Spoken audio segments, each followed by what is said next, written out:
जो वादा किया है वो निभाना पड़ेगा। ठीक इसी लाइन के साथ मैं शुरुआत करती हूँ हेल्थ इंश्योरेंस की। तो जैसा कि मैंने आपको वादा किया था कि मैं हेल्थ इंश्योरेंस की भी सीरीज़ लेके आऊँगी, सिर्फ आपके IC38 के एग्ज़ाम पॉइंट ऑफ व्यू से। तो मैं जो शॉर्ट में आपको सारी टर्मिनोलॉजी बताऊंगी, और ये जो वीडियो है, क्योंकि हेल्थ इंश्योरेंस थोड़ा सा लेंदी सा टॉपिक है जिसको मैंने शॉर्टकट में आपके लिए टू द पॉइंट लेके आई हूँ, तो इसके 2 पार्ट बनेंगे। तो फर्स्ट ऑफ ऑल सभी को कॉन्ग्रेचुलेशंस। दूसरी बात, जो मैं एग्ज़ाम ट्रिक्स की हमेशा बात करती हूँ, क्योंकि IRDA जो भी ईडा सवाल पूछता है वो कहानी बेस्ड सवाल पूछता है हमेशा। वो राम श्याम, जिससे कि आपने पहली वाली मेरी जो सीरीज़ सुनी उसमें आपको पता चला कि कैसे किस तरीके से हमेशा राम श्याम के इर्द गिर्द सारे सवाल पूछे गए। तो बेसिकली अगर आप लोगों को टर्मिनोलॉजी पता होगी, हर शब्द का अर्थ पता होगा, तो आप उस कहानी को सॉल्व कर पाएंगे और आगे बढ़ पाएंगे। तो एग्ज़ाम ट्रिक मैं आपको पार्ट 2 में बताऊंगी। अभी मैं कवर करूंगी हेल्थ इंश्योरेंस। और जिसने भी अभी चैनल को सब्सक्राइब नहीं किया है तो आपसे रिक्वेस्ट है कि प्लीज़ चैनल को सब्सक्राइब करें, जिससे कि मैं मॉक टेस्ट, क्वेश्चन सीरीज़ और ऐसी कई विभिन्न जानकारियां जो फाइनेंशियल इंडस्ट्री से रिलेटेड है, आपकी तरक्की से रिलेटेड है, उसको मैं ऐसे ही लाती रहूँगी। तो बात करते हैं हेल्थ इंश्योरेंस की। हेल्थ इंश्योरेंस की ज़रूरत क्यों है? क्योंकि हम इंसान हैं, और जो हमारा लाइफस्टाइल है ना, जो हमारा खान पीन है, जो हमारे रहन सहन का तरीका है, और जो हमारा वातावरण है, इसकी वजह से हम विभिन्न प्रकार की चीज़ों से, समस्याओं से डील करते हैं, है ना, बीमारियों से डील करते हैं। तो अगर जब हमें कोई गंभीर बीमारी हो जाए या कोई भी स्वास्थ्य रिलेटेड समस्या हो जाए, सर्दी हो, ज़ुकाम हो, बुखार हो, है ना, या कुछ सीरियस परेशानी जिसके कारण हमारा स्वास्थ्य बिगड़ता है, और आपको भी पता है जब स्वास्थ्य बिगड़ता है तो स्वास्थ्य से जुड़े हुए मेडिकल एक्सपेंस बहुत ज़्यादा होते हैं, है ना, मेडिकल के खर्चे बहुत ज़्यादा होते हैं।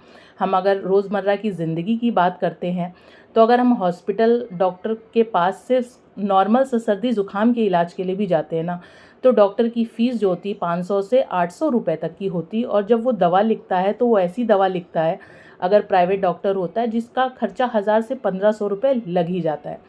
ये खर्चे क्यों बता रही हूँ? क्योंकि लिए जब भी हमारा स्वास्थ्य बिगड़ेगा तो स्वास्थ्य से रिलेटेड हमको दवा पानी में अच्छा खासा हमारा खर्चा जाता है।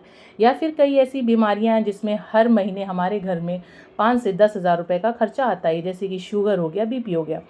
तो हेल्थ इंश्योरेंस इसीलिए आया कि जो भी आपकी स्वास्थ्य से रिलेटेड समस्याएं हैं वो तो डॉक्टर ही इलाज करेगा, लेकिन पैसे आपकी जेब से जाएंगे। तो आपकी जेब से ज़्यादा पैसे ना जाएं, इस एवज में क्या होता है कि जो कस्टमर्स होते हैं वो क्या ले लेते हैं, एक हेल्थ इंश्योरेंस का प्लान लेते हैं, जिसके तहत एक कम प्रीमियम अमाउंट में उनको 10, 15, 20 लाख रुपए तक का कवरेज होता है। वो प्रीमियम टू प्रीमियम डिफ़र करता है। तो मैं यहाँ पे आपको कोई प्रोडक्ट सेल करना नहीं चाहती हूँ, ना प्रोडक्ट से रिलेटेड कोई बात करना चाहती हूँ, मैं सीधे आपके टॉपिक पे आना चाहती हूँ।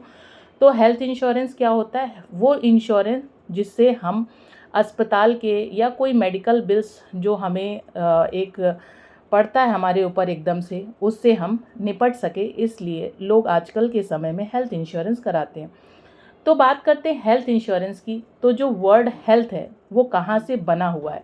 तो जो हेल्थ वर्ड है वो होल्थ शब्द से बना हुआ है। होल्थ, HOELTH, होल्थ, ठीक है। होल्थ का मतलब होता है अच्छा शारीरिक, अच्छा सामाजिक और अच्छा मानसिक स्वास्थ्य, है ना। इसी ऐसे ही व्यक्ति को हम हेल्दी व्यक्ति कह सकते हैं ना। और ये WHO भी कहता है, WHO के मुताबिक जो इंसान अच्छे शारीरिक, अच्छे सामाजिक और अच्छे मानसिक स्वास्थ्य में रहता है उसी को हम लोग हेल्दी पर्सन कहते हैं। तो हेल्थ इंश्योरेंस में विभिन्न प्रकार की चीज़ें कवर होती हैं, जो भिन्न भिन्न प्रकार की चीज़ें कवर होती है, उस पर टू द पॉइंट हम बात करेंगे।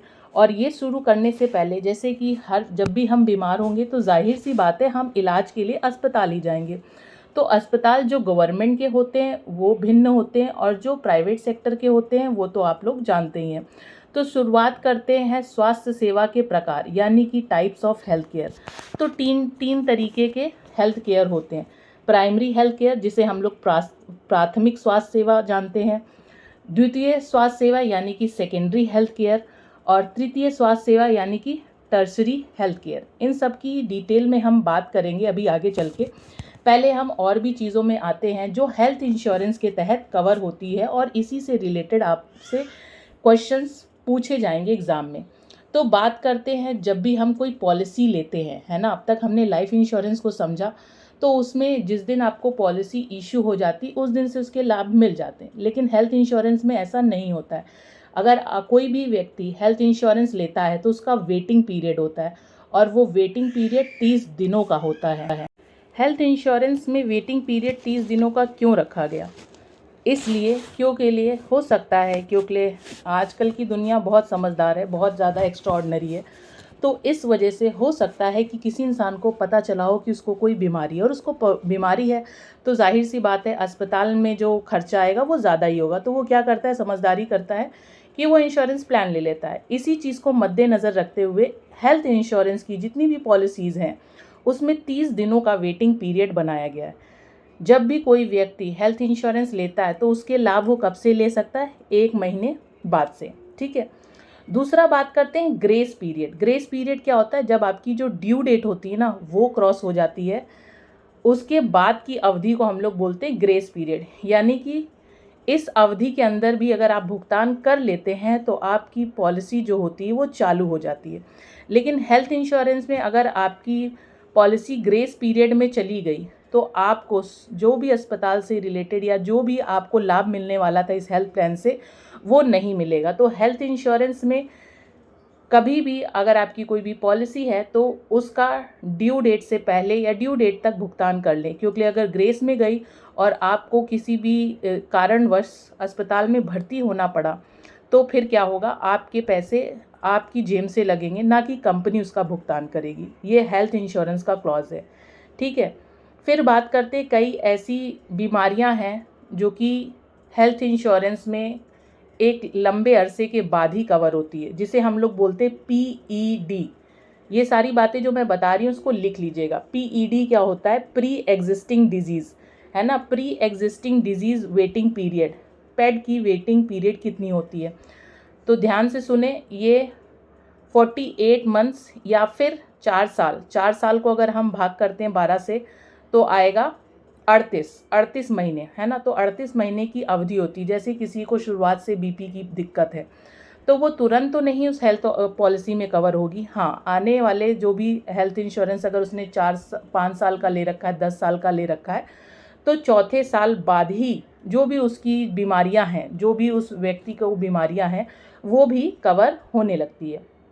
अब बात करते हैं अस्पताल में जो भी हम प्लान्स लेते हैं उसमें कौन कौन से लाभ मिल सकते हैं और किन किन प्रकार से होते हैं। तो आप लोगों के लिए जो टर्मिनोलॉजी है वो एकदम ही अलग होगी। आप लोग क्योंकि इस क्षेत्र को बिलोंग नहीं करते, इस फील्ड को बिलोंग नहीं करते, इसलिए मेरी रिक्वेस्ट है कि आप लोग पेन पेपर लेके ही इस वीडियो को देखें और लिखते रहें साथ में ही। तो एक होता है इन पेशेंट। ये सारी चीज़ें जो मैं बता रही हूँ ये आपके हेल्थ पॉलिसी में कवर होती है। इन पेशेंट वो होता है जो हॉस्पिटलाइज हो जाता है ना, जो हॉस्पिटल के अंदर भर्ती होकर अपना इलाज करा रहा होता है। और हॉस्पिटलाइजेशन की अवधि किसे कही जाती? कब कोई व्यक्ति हॉस्पिटलाइज माना जाएगा? जब वो 24 घंटे अस्पताल में भर्ती होता है तो ही हम उसे हॉस्पिटलाइज्ड कहते हैं। तो अगर आपसे एग्ज़ाम में पूछा जाए हॉस्पिटलाइजेशन की अवधि क्या होती है या अस्पताल में कितने समय को ही माना जाता है कि व्यक्ति या जो मरीज है वो भर्ती है, जब 24 घंटे हो जाएं। ठीक है। ये तो हो गया इन पेशेंट, यानी कि जो मरीज था वो अस्पताल के अंदर ही चला गया और अंदर जाने के बाद क्या हुआ, अंदर जाके वो भर्ती हो गया।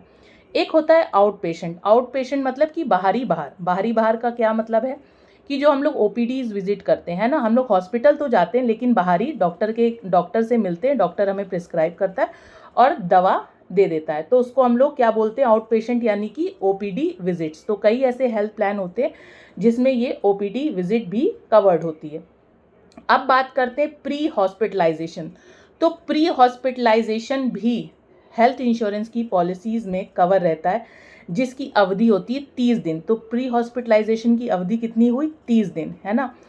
तो कोई भी व्यक्ति, है ना, एकदम से तो भर्ती नहीं होता ना, वो तो इमरजेंसी केसेस होते हैं। तो पहले से अगर इलाज चल रहा हो तो पहले से कितने समय को इलाज को इंश्योरेंस पॉलिसी में, हेल्थ पॉलिसी में कवर किया जाता है? वो है 30 दिन का समय। उसको हम लोग बोलते हैं प्री हॉस्पिटलाइजेशन। जैसे डॉक्टर के पास ट्रीटमेंट चल रहा हो, 30 दिन बाद डॉक्टर कह देता है कि नहीं, अब ये जो दवाइयाँ हैं उनसे नहीं, अब आपको भर्ती होना पड़ेगा। तो हेल्थ इंश्योरेंस में प्री हॉस्पिटलाइजेशन कवर होता है जो कि 30 दिन का होता है, और जब इंसान भर्ती हो जाता है ना, जब वो एडमिट हो जाता है उसके बाद भी जब डॉक्टर उसको डिस्चार्ज देता है तब भी उसके हेल्थ रिव्यू के लिए कुछ समय तक बुलाता है। जब उसको डिस्चार्ज देता है उसे हम लोग बोलते हैं पोस्ट हॉस्पिटलाइजेशन। पोस्ट हॉस्पिटलाइजेशन 60 दिनों का होता है, और ये भी हेल्थ इंश्योरेंस की पॉलिसी में कवर्ड होता है ना। तो इस अवधि में क्या होता है, जैसे कोई डिस्चार्ज हो गया मरीज है ना, उसके बाद भी उसका इलाज डॉक्टर के द्वारा चल रहा है, तो वो कितने टाइम तक का लाभ ले सकता है, 60 दिनों तक का। वो जो भी एक्सपेंसेस होगा डॉक्टर का, वो कौन उठाएगी, हेल्थ इंश्योरेंस की कंपनी उठाएगी। फिर बात करते हैं डे केयर, है ना। डे केयर किसे कहते हैं, तो कम से कम ऐसी 516 बीमारियां हैं जिसमें हमें 24 घंटे भर्ती होने की ज़रूरत नहीं पड़ती है। यानी कि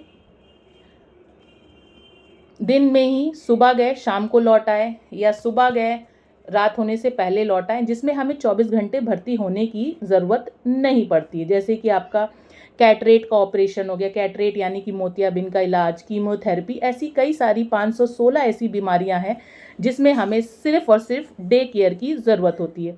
ये भी आपके हेल्थ जो प्लान्स होते हैं उसमें कवर होती है।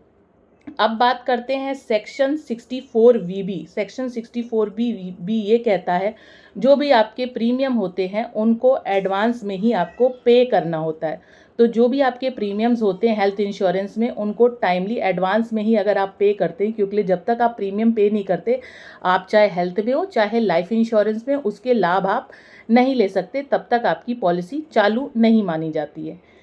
ठीक है, तो आगे और भी चीज़ें हम कवर करेंगे, है ना, step by step. I hope कि आप लोग लिख रहे होंगे इसी के साथ, है ना। तो एक और तरीके का कवर होता है हेल्थ प्लान्स में, जिसे हम लोग बोलते हैं डोमिसिलरी हॉस्पिटलाइजेशन। इसका नाम शायद ही आप लोगों ने सुना हो, लेकिन ये भी प्लान के तहत कवर होता है। जो भी हेल्थ प्लान आप लेते हैं, डोमिसिलरी हॉस्पिटलाइजेशन जैसे कि खुद बता रहे, डोमिसिलरी यानी कि जो भी व्यक्ति है वो घर से ही अपना इलाज करा रहा है। लेकिन जो भी व्यक्ति है जिसका इलाज घर से हो रहा है, उसकी कंडीशन होती है, जैसे कि जो भी मरीज है वो अस्पताल आने में असमर्थ है, उस केस में डॉक्टर के पास उसका 3 दिन का ट्रीटमेंट होना चाहिए, और डॉक्टर का रिकमेंडेशन होना चाहिए कि नहीं, ये आने में असमर्थ है, इस वजह से इनका इलाज जो है वो कैसे चल रहा है, घर पे चल रहा है। तो इसके सारे रिटन डॉक्यूमेंट्स होने चाहिए जो कि डॉक्टर के द्वारा उसको वेरीफाई होना चाहिए कि डॉक्टर ने ही ये रिकमेंड किया। दूसरी और एक अवस्था होती है जिसमें डोमिसिलरी हॉस्पिटलाइजेशन की ज़रूरत पड़ती है, जैसे कि कई ऐसा समय आया जहाँ पे कहीं भी अस्पताल में जगह ही ना हो, है ना। तो उस केस में डॉक्टर कहता है कि आपका जो इलाज चलेगा वो घर से चलेगा। तो कोरोना काल में हमने ये चीज़ बहुत अच्छी तरीके से देखी। आपने इर्द गिर्द या खुद पे भी ये बात पड़ी होगी कि अस्पताल में जगह ना होने के कारण क्या होता है कि जो भी हमने कोरोना टाइम में अपनी जो भी इलाज हैं, जो भी दवाइयाँ हैं, वो सब कैसे घर में रह के क्वारंटीन होके अपना दवा इलाज खुद किया, क्योंकि वो एक ऐसी अवस्था थी जिसमें हम लोग हॉस्पिटल में जगह ही नहीं थी किसी को भर्ती कर सके। तो ये क्या होता है, जो इलाज घर से होता है उसको हम लोग क्या बोलते हैं, डोमिसिलरी हॉस्पिटलाइजेशन। इसी के साथ साथ एक और चीज़ आप लोग को बता देती हूँ जनरल इंश्योरेंस से रिलेटेड। एक होता है एनसीबी। आप लोगों को एनसीबी के बारे में कुछ पता नहीं होगा, मैं फिर से बता रही हूँ, या कई लोग जानते भी होंगे। एनसीबी का मतलब होता है नो क्लेम बोनस। ये जब भी आप कोई भी अपना वाहन इंश्योर कराते हैं, तो अगर आप कोई भी क्लेम नहीं करते हैं तो ये बोनस का लाभ आपको मिलता है। तो जब आप रिन्यूअल के लिए जाते हैं तो ये जो अमाउंट होता है वो आपका जो नेक्स्ट रिन्यूअल पॉलिसी होता है उसमें से ये अमाउंट माइनस होके, ये अमाउंट डिस्काउंट होके आपको पॉलिसी इशू होती है। तो आज ही चेक कर लीजिए जब भी हमने पॉलिसी ली है उसमें एनसीबी का लाभ उठाया है या नहीं। फिर बात करते हैं, क्योंकि जब इतने सारे सुविधाएं हैं तो सुविधा को मैनेज करने के लिए कोई ना कोई व्यक्ति तो होना चाहिए ना। जो इंश्योरेंस कंपनी और कस्टमर के बीच में होना चाहिए, जो कस्टमर को और जो भी कंपनी है उसका नेतृत्व कर रहा हो या संभाल रहा हो उसकी चीज़ें। तो हम लोग बहुत अच्छे से जानते हैं, किसी भी अस्पताल में अगर हम जाते हैं और इलाज कराते हैं किसी पॉलिसी के तहत, तो उसका मैनेजमेंट कौन देखता है, एडमिनिस्ट्रेशन का काम कौन देखता है, टीपीए। टीपीए को बोलते हैं थर्ड पार्टी एडमिनिस्ट्रेटर। यही आपके सारे बिल्स को क्रॉस चेक करता है और एक फॉर्म फिलअप करके ओके करके देता है, जिसे आप अपने ऑफिस में लगाते हैं और क्लेम अपना ले लेते हैं। ठीक है, ये तो टीपीए हो गया। टीपीए क्या होता है, थर्ड पार्टी एडमिनिस्ट्रेटर। फिर होता है पीपीएन। पीपीएन यानी कि preferred provider network. Preferred provider network क्या होता है, ये वो सूची होती है, ये वो लिस्ट होती है जिसमें जिस भी कंपनी से आपने हेल्थ इंश्योरेंस लिया उससे जुड़े जितने भी हॉस्पिटल्स हैं उनकी लिस्ट होती है कि ये हॉस्पिटल हमारे साथ जुड़े हुए हैं। तो अगर आप यहाँ पे जाके अपना उपचार कराते हैं तो आपका जो इलाज होगा वो कैसा होगा, निःशुल्क होगा, कैशलेस होगा। वो डिपेंडिंग कि आपने कैसी पॉलिसी ले रखी, इंडिमनिटी वाली ले रखी है या कैश कंप्लीट कैशलेस फैसिलिटी ले रखी है। अगर इंडिमनिटी यानी कि क्षतिपूर्ति, जो भी आप इलाज कराते हैं उसके आप बिल सबमिट करते हैं, फिर कंपनी आपको पैसा क्रेडिट करती है इंडिमनिटी में। और हो सकता है जो भी उस सूची में अस्पताल दिए गए हों वो सारे आपके क्या बोलते हैं, आपकी इच्छा अनुसार ना हो, या हो सकता है कि आपकी प्रेफरेंस कोई और हो। तो ऐसे केस में अगर आप अपने जो नेटवर्क हॉस्पिटल होता है, जो कि आपका पीपीएन लिस्ट यानी कि प्रेफर्ड प्रोवाइडर नेटवर्क में होता है, अगर उसमें ना इलाज करा के कोई और अन्य अस्पताल में इलाज कराते हैं तो भी कोई बात नहीं। उस केस में क्या होता है कि आपको जो भी बिल्स होते हैं उसे उस वक्त आपको अपनी जेब से भरने होते हैं और फिर आप उसे टीपीए के थ्रू सारा वेरीफाई फाइल फॉर्मेलिटी कंप्लीट करके फिर आप अपनी कंपनी में कुछ फॉर्म्स जो टीपीए देता है उसके द्वारा लगा के और सारे बिल्स को अटेस्ट करके आप अपनी कंपनी में देते हैं और फिर आपको उससे रिलेटेड रिम्बर्समेंट मिलता है ना। तो इंडिमनिटी इसे बोलते हैं, यानी कि क्षति पूर्ति बोलते हैं। तो शब्दों का खास ध्यान रखिएगा, क्योंकि अगर आप हिंदी से हैं तो हिंदी में थोड़े शब्द टिपिकल होते हैं, लेकिन अगर आप इन सब चीज़ों को समझते हैं तो बहुत जल्दी चीज़ों को ग्रैप्स कर लेंगे। और इसी के साथ इस सेशन को मैं एंड यहाँ पे करती हूँ। पार्ट 2 मैं कल आप लोगों के लिए लेके आऊँगी। तब तक के लिए इसको एग्ज़ाम देने से पहले जितनी बार रिवीजन हो सके वो कर लीजिए। और फिर से कहूँगी, अगर चैनल को सब्सक्राइब नहीं किया है तो सब्सक्राइब कर लीजिए, क्योंकि ऐसी और अपडेट्स मैं टाइम पे आप इसी चैनल के माध्यम से आप तक पहुंचाती रहूँगी। तो पार्ट 2 जल्द ही मैं अपलोड करूँगी। Till then bye bye, all the best, take care, अच्छे से एग्ज़ाम दीजिए और सब अच्छा होगा, बेहतर होगा। आप लोग जिस तरीके से प्रैक्टिस करते हैं, चीज़ें करते हैं, तो बिल्कुल आप सक्सेस पाएंगे। और सिर्फ यहीं तक का रोल नहीं है, आप लोग को लीडर्स बनना है, अपनी टीम बनानी है, टीम बिल्डिंग करनी है। तो इसके लिए ऑल द बेस्ट। पार्ट 2 में मैं आगे का हेल्थ केयर का जितना भी हेल्थ इंश्योरेंस से रिलेटेड टॉपिक है उसको कवर करूँगी।